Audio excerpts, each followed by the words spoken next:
Right,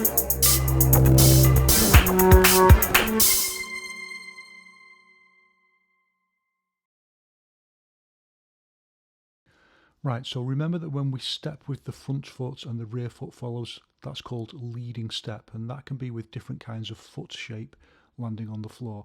And it can also be with different kinds of contexts or combinations of contexts. It's like bits of a jigsaw that you put together, so it can be with close in that case, or it can be with open. It's still leading step. And when you combine contexts with steps, you create different combinations of size of posture, of skew of posture, of reach, and of balance when you try and hit or move a posture towards the center line. And exactly the same thing applies when we use push step, which remember means that the rear foot comes forward and it's like the two same sides of a magnet. It pushes the front forward out, and that allows us to hard set a little bit on the front heel, a little bit like Yiquan. So look at the difference. Push step, leading step, leading step. So now using your knowledge, what do you say this posture is? It's leading step, using close and then open. So that's close and that's open. So see how it changes the dimensions of the posture. The way that it's stacked changes the way that it's skewed. And if we change to push step, that's really useful for these really short micro steps. And remember, we don't do pivot roots with those short micro steps, usually anyway, because we want to get more power. There's less volume, so we get more power by hard setting the posture with a flat foot hitting the heel into the ground harder. And what happens here, by the way, is something we call the yips, which is a term taken from darts, professional darts, when you can't let go of the dart. It's like a psychological condition that darts players sometimes get. It's like the intense short circuits, and you go for the posture, but then you can't go for it. Like it just somehow the command just doesn't go when you don't go for it. And this is something you see all the time when you're sparring, when you're getting better at sparring, and you just notice in a moment, oh, I should have hit him then, and then the moment's gone and you didn't hit him. And that happens when you're getting better, and it also happens when you become ring rusty. And also, it just happens regardless. Every now and again, you just get the yips and your intent just can't link to the body to trigger the movement. It's a really interesting phenomenon. In any case, just notice the difference again between a push step where the lead foot comes forward, not just in the step, but in the setting of the posture. Because we've got a lot to learn around setting postures, a lot of skill to develop, we've got to think about a logical, scientific way of escalating our understanding. What's the easiest way to do that? And remember back from the beginners class, I talked about postures having sympathy with one another, structural sympathy. So that's what we always look for first. What are the postures that have structural sympathy with the posture that I'm doing now?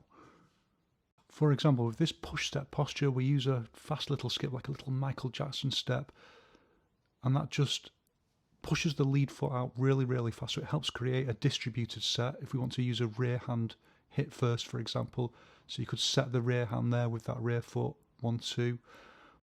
And here's where we've really got to go beyond the really basic thinking of a lot of people in Yiquan. This fast step isn't just about closing in on your opponent really quickly and hitting them with shock and awe or something like that. The real art here is about how we set postures, and we're going to take that to a much higher level as we progress. The fast skip allows the lead hand to benefit from that rear foot setting of the posture, because it's going to land, when the hit point lands, the lead foot's going to be up on the ball of the foot. So it's not going to hard set on the lead foot, so we lose a lot of the force transmission that we get from solidifying the posture. But if we do that skip really, really fast, then the lead hand can benefit a little bit from the hard set of the rear foot, and that's what we call a distributed set, because that rear foot is going to land before the lead hand hits the target, but nevertheless it's still going to benefit from it because we're going to do it so fast that we're going to blur the set. And once we've got that, then we need to start thinking about, well, how do we bring all of this into combinations? And the first way that we do that, because this is the real art of Yiquan, modern Yiquan, how do you use advanced setting with combinations and steps, which is not easy, and it's absolutely not the same as Western boxing, for example. And the way that you make that transition into the next stage of training from this point is to start thinking about the things that are structurally sympathetic with this posture. So those are the easiest things to think about first. For example, we know now that at the lock point we'll be on the ball of the foot. So that means that the foot can hit down.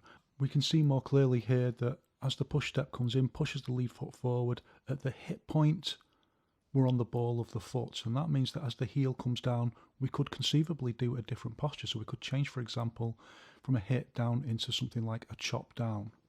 So we don't waste that opportunity. There's some structural sympathy there with another posture, or we could use that to change maybe into a rear hand punch. It's got structural sympathy with the cross.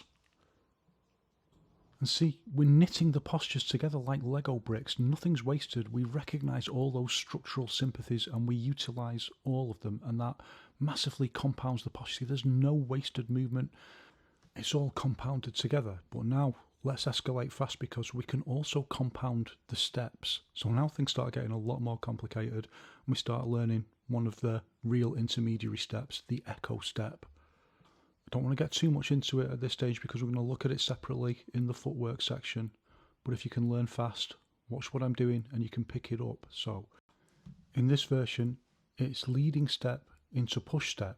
And this is a very important version because we use this to do some quite sophisticated things with the setting of postures. So even though in a moment we're going to compound this movement into a single movement, nevertheless, you need to practice this version because it allows you to do some really clever stuff around moving combinations. But for now, let's learn the easier version, which is a compounded movement. So you're going to miss out that second rear step. It's just going to go lead foot, lead foot. And it's actually easier to start by practicing the setting of different postures and using this to set different combinations before you move on to the actual 4-step version. Because timing combinations with the complex sets, with footwork, with steps, is it leads into what we call the golden rooster footwork, which is the hardest thing, I think, in each one overall. It's how you create these kind of complex combinations using the quintessence principles of wushu, and that takes a lot of time to develop, and we're going to come back to that.